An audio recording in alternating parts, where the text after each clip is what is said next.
Hello everyone. The series of WebLogic administration course.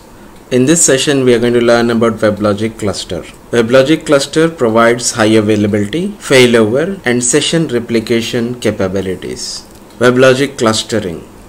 In this session, introduction to clusters, the advantages of cluster, the key capabilities of cluster, the cluster communication, the configuration methods, the session replication, load balancing algorithms, and cluster architecture.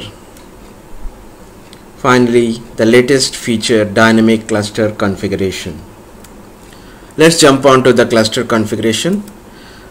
The cluster configuration, a cluster in WebLogic, it is going to be multiple WebLogic server instances running simultaneously and working together to provide increased scalability and reliability. WebLogic cluster appears to the client as a single WebLogic server instance.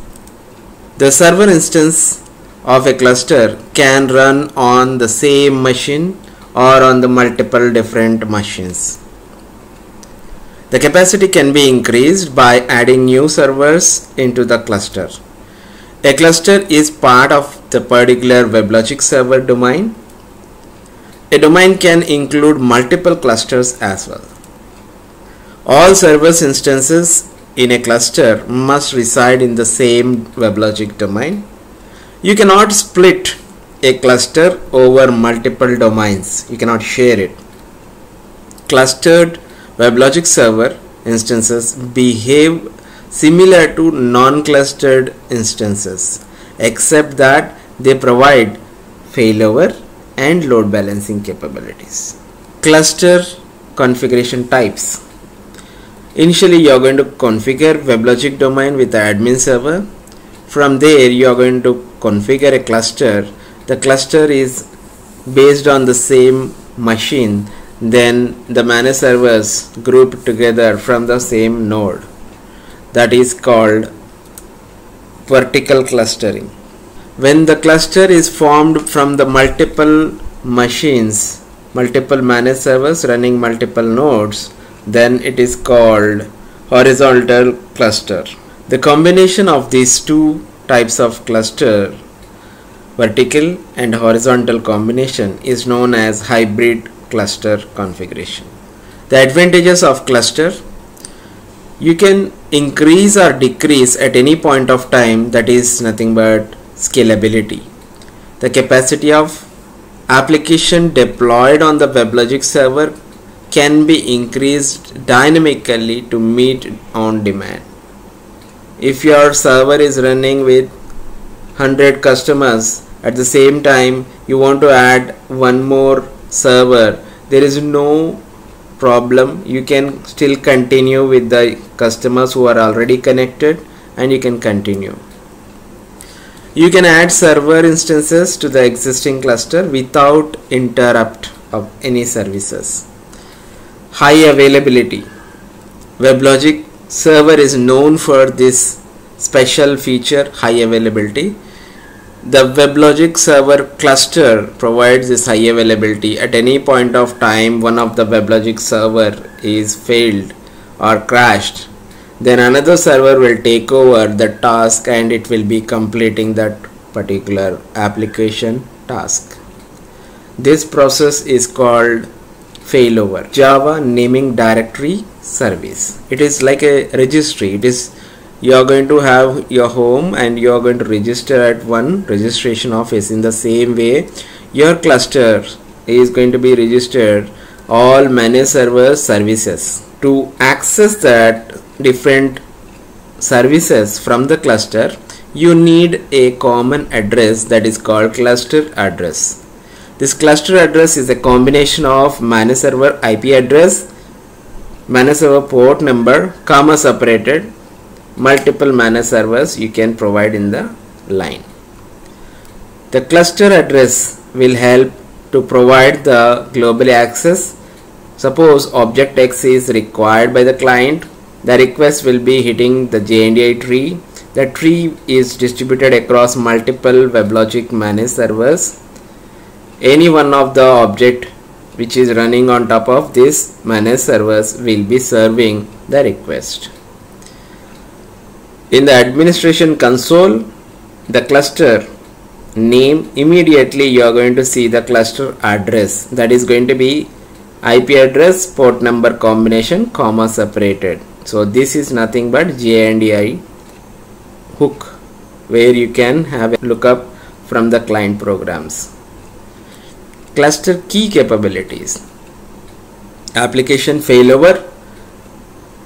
Whenever you have the application like JSP, servlets or EJBs, all these are Java objects, they are going to be deployed on top of your WebLogic containers, either EJB container or web container. When they are in execution, it is called job, and when they are unavailable, then how it is going to work. That is nothing but failover. So this failover is key capability. The program is running when you are selected that managed servers into the cluster. So one of the server will be primary, another server will become secondary. If the job is not finished by the primary, then secondary server will take over and continue that job. There must be a copy of that failed server objects, how much they are completed. That is nothing but session replication. So this information is available across the primary and secondary servers of the WebLogic cluster. The failover will be automatically done when they are members of a cluster. Load balancing. If I am going to have 10 servers which are in part of web cluster, then which requests go to which server, that is nothing but load balancing. So it will be equally distributed according to the algorithm which you are selected as part of your cluster configuration. The load balancing distribution is done as per the communication which is happening in the network resources. The load balancing to occur on your managed servers, there must be multiple copies of objects, that is session will be copied, then it is going to handle properly primary and secondary, then the job will be providing high availability, that is failover will be. The information about the location and operational status, what is the status? If I am going to execute one object that is having 100 lines, if it is executed up to 50 lines, that is the status of the object job execution. So that would be available across the primary and secondary servers. The cluster message communication, there are two different methods we have in WebLogic, unicast and multicast. Unicast, one of the managed server will be treated as a leader and all remaining managed servers will be sending their heartbeat message to the leader. Heartbeat is just like human heartbeat. If the person is alive or not, we are going to test that with the heartbeat. In the same fashion, every managed server will be sending that heartbeat message, I am alive, after every frequency of the interval is defined, and accordingly it is going to send the heartbeat message. This heartbeat message is available in the unicast and multicast as well. In multicast, the broadcasting channel will be used and the broadcasting point will be multicast IP address and port number. One extra IP address should be used and that should be opened for all managed servers communication. Except itself, it is going to send remaining all members. If I am going to have 200 managed servers in the cluster, 199 servers are going to be receiving the message about that particular managed server. So here the number of packets traveling on the network is increased and there could be chances of network congestion because of this multicast broadcasting messages. There are advantages, there are disadvantages. If you take the unicast messaging is having limitation of number of servers. You can go ahead up to 50, whereas multicast you can go for bigger number, more number of servers, but it will be having restriction like one subnet only supported in the higher bandwidths. Accordingly, you have to think about the messaging communication and then select it for your cluster. The load balancing algorithm, there are three base load balancing algorithms are there. The first one, default one, that is round robin algorithm. The round robin algorithm, if I am going to have 5 managed servers in the cluster, the first request go to first, second request go to second, likewise if fifth request is completed, then sixth request will go to the first managed server. So it will be completing complete cycle and then again coming to the first, that is round robin fashion. The weight based load balancing, when there are multiple machines are used and each machine is having different capabilities. One server is having 2 cores, another server is having 4 core processors. In that case, 4 core processor should get more requests, 2 core processor should get less number of requests. So that should be managed, that can be defined from your WebLogic admin console. You have to set the weight for the machines. Then the load will be distributed according to the capacity. The third base type is random load balancing. Random load balancing is going to work with the random algorithm. Random number will be generated according to the total number of managed servers assigned in the cluster, and it will be picked the random managed server and the request will be allotted for that.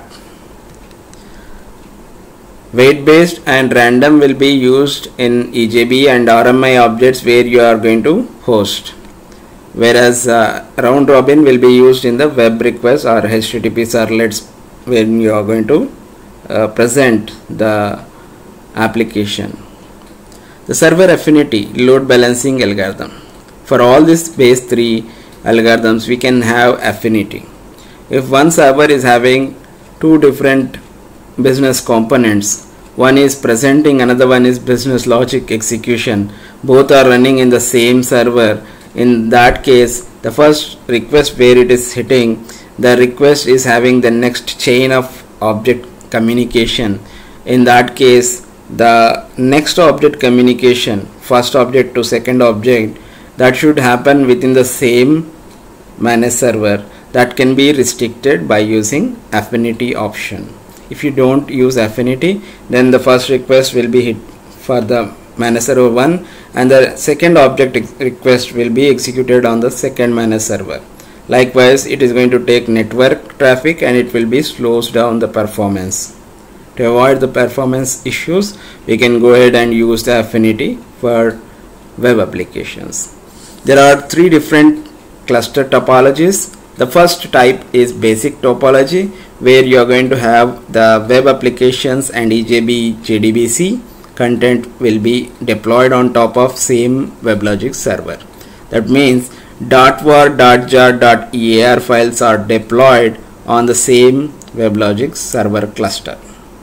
The request will be processed and forwarded to firewall, then load balancer will be distributing the request to the cluster, and finally it is reaching the backend RDBMS servers.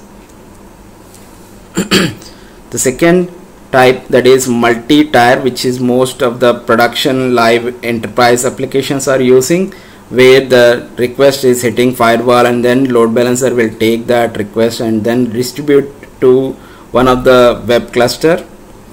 So if you are going to have multiple web clusters, then multiple load balancers will be used. The request again processed in the web tier, that presentation layer will be completing the task, then coming to the app tier, EJB and JDBC JMS request will be processed, and finally it comes to the backend, that is RDBMS. The next, proxy topology architecture. This one, you are going to have the web request hitting your firewall, then forwarding to the load balancer, then you are going to have a web server which is just taking the request and handovering the request to the backend cluster, WebLogic cluster. It may be combo tier, it may be multi-tier.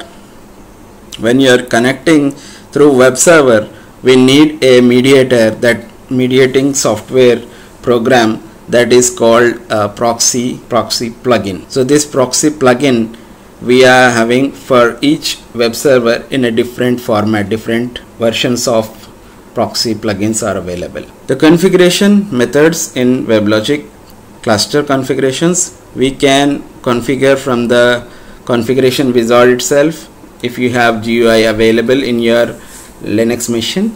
If you are working on Vagrant or Docker kind of thing, then you have to use the admin console, then you can expand that servers. So let us jump on to the practical hands-on. Going to the admin console and select the environment. In this environment, select the clusters. In the clusters, you can create a cluster. Select the first option, cluster, and you can name the cluster. You can name for the web content, you can name for the app, that is EJB content. So let me configure app cluster.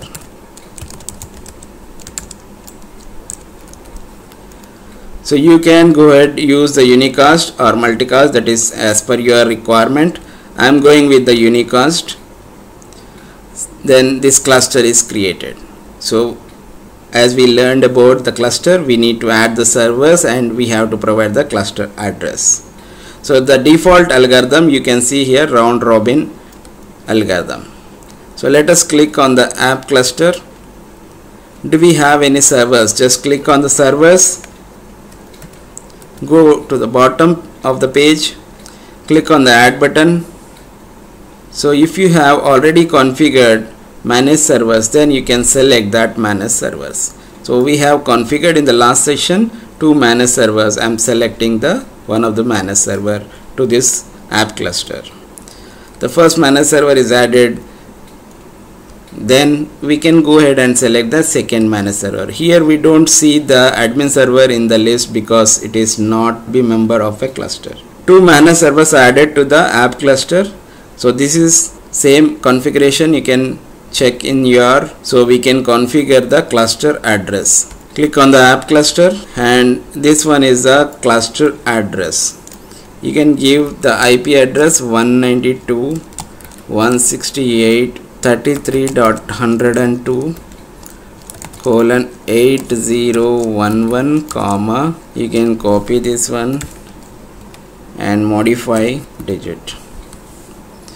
So this is how we can add the cluster address to the existing cluster. So this will be completing our WebLogic cluster configuration in administration console. WebLogic scripting tool, where you can configuration cluster domain. You can take the script and you can execute this. Now dynamic cluster. Dynamic cluster is a recent feature added to the 12c WebLogic, creating the cluster based on the server template. This is a new feature. You don't need to create any managed servers. It will create itself.